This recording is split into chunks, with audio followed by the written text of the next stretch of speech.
Here in Kent, there are beautiful, beautiful coastal walks and beaches, castles, the home of Churchill, and this house has been sitting here since the 17th century. So welcome, we're delighted to have you.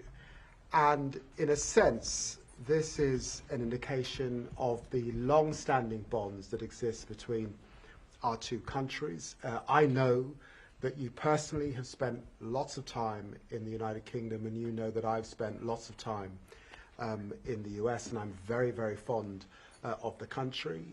Our bilateral relations are in a wonderful place, having struck our economic prosperity deal and working hard on a new technology partnership, which will be very, very exciting indeed. Today, of course, we will be discussing the developing situation in the Middle East and in Gaza, which is of great concern, and of course the ongoing war in Ukraine and our desire to see that come to an end.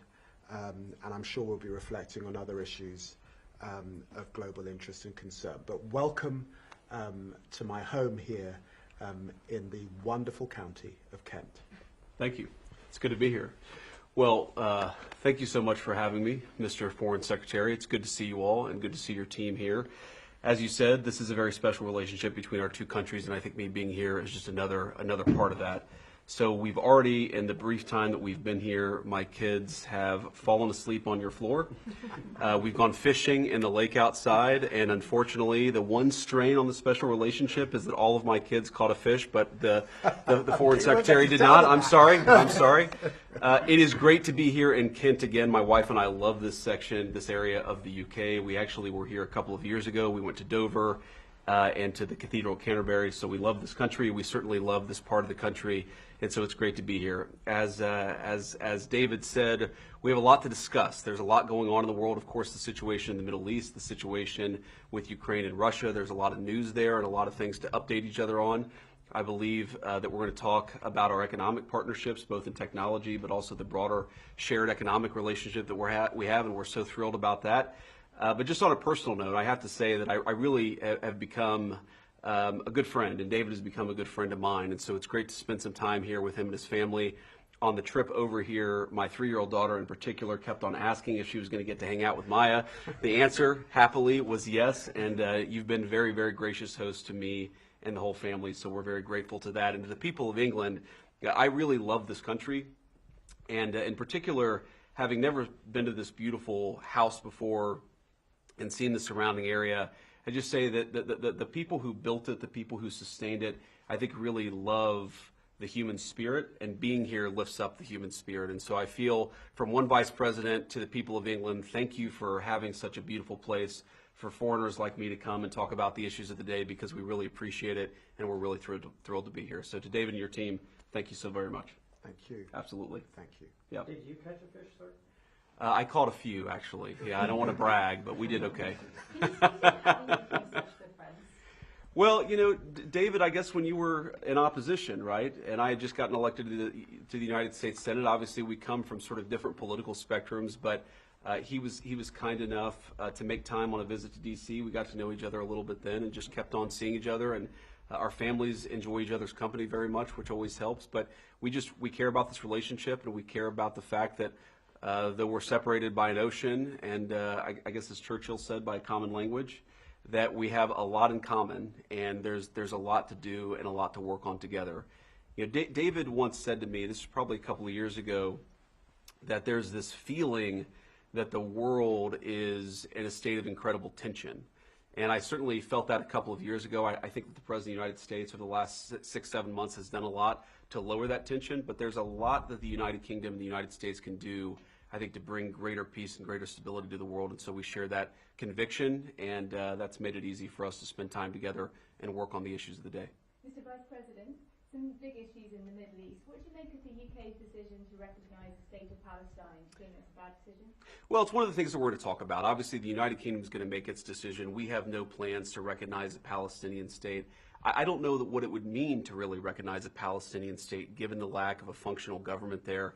You know, what the president has made very clear is our two goals are very simple right now vis-a-vis the situation in Israel and Gaza. Number one, we want to make it so that Hamas cannot attack innocent Israeli civilians ever again, and we think that has to come through the eradication of Hamas. Second, the president has been very moved by these terrible images of the humanitarian crisis in Gaza, so we want to make sure that we solve that problem. I think all of us can work on how to solve that problem. Obviously, it's not an easy problem to solve, or it would have already been dealt with, but we share, I think, that focus and that goal. We may have some disagreements about how exactly to accomplish that goal, and we'll talk about that today. Mr. Vice President, what do you make of President Trump's comments last week about you the likely front runner in the 2020 I don't want to talk about lowly things like politics in this grand house. Come on. Look, I think my view on the politics of 2028 is I'm not really focused even on the election in 2026, much less 1-2 years after that. And if we do a good job for the American people, the politics will take care of itself. So I'm going to try to do a good job for the American people, just as David's trying to do a good job for the people of the UK. Mr. Vice President, was the president given a heads up about Israel's intention to occupy Gaza City? I'm not going to speak to private conversations between the Israeli government and our government. I think the president obviously has been very clear about his goals, about what he wants to accomplish in the Middle East, and he's going to keep on doing that. The president, as you know, speaks to these issues commonly. I'm sure that he'll talk at some point to the media about his response to what's happened or what was announced earlier today in Gaza. But our goals are very clear. We want to make it so that Hamas can't attack innocent people. We want to solve the humanitarian problems in Gaza. We're working incredibly hard, the president and the entire team, to make sure that happens. I mean, we've been in constant negotiations and conversations, even the last 24 hours, about how to get more aid into Gaza, about how to solve that humanitarian problem, and also how to get Hamas to a position where they can't continue to threaten the citizens and the civilians of Israel. So there's a lot of work to do there. There's a lot of common objectives here. There is some, I think, disagreement about how exactly to accomplish those common objectives, but look, it's a tough situation. Of course, we're not going to know exactly how to solve a very complicated problem. As the president has said himself, that people in some ways have been fighting for thousands of years. If it was easy to bring peace to that region of the world, it would have been done already. Mr. Vice President, you've expressed some concerns in the past about free speech in the United Kingdom and Europe more broadly. Do you bring any kind of a message to the Foreign Secretary today on that subject? Well, I'd say I've raised concerns about free speech in the United States of America. I think the entire collective West, the transatlantic relationship, our NATO allies, certainly the United States under the Biden administration, got a little too comfortable with censoring rather than engaging with a diverse array of opinions. So that's been my view. Obviously, I've raised some criticism and concerns about our friends on this side of the Atlantic. But the thing that I'd say to the people of England or to anybody else, to David, is many of the things that I worry most about were happening in the United States from 2020 to 2024. I just don't want other countries to follow us down what I think was a very dark path under the Biden administration. So in the spirit of having a good conversation, and recognizing the Secretary has a lot of things to do, unless you want to say anything else. Okay. Thank you all so much. Good to see you all. Thank you. Can I just ask just one more question? If it's the Foreign Secretary, yes. I'm done answering questions. Foreign Secretary, the UK has taken a different tack on the situation in Palestine and the United States. Do you feel that your friendship with the Vice President might help, to have a discussion about ceasefire or not? You know, Prime Minister Starmer is either meeting or discussing these issues with President Trump on a weekly basis, and I am doing the same with Secretary of State Rubio or Vice President Vance. And the truth is, what we all want to see is a ceasefire. What we all want to see are the hostages come out. And we are hugely concerned by the humanitarian suffering that we're seeing in Gaza particularly. So it is bringing that to an end that we want to see. I am concerned about what is developing in Gaza at this time and the recent decision by the cabinet, and hugely concerned, as I think a lot of Israeli people are, about the impact particularly on the hostages, and we'll be able to discuss these issues in the hours ahead. Thank you.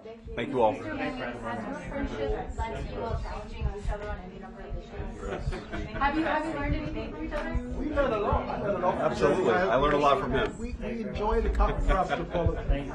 The cut and thrust of politics is what excites me, and Look, the truth is, I was blessed to go to Harvard, and I think the Vice President went to a university not quite as good. That's right. Yale, and so we enjoy that political debate and discussion particularly. But, you know, there are areas where there are actually joint concern. We both have a joint concern about outcomes for working people. That is the truth of it. Absolutely. And we have also discussed issues like irregular and illegal migration and how we deal with those issues. So there are commonalities and then there are differences. And that is the joy of living in democracies like ours. That's right. Thank you very much. See you all. Thank you. Thank you, Chris.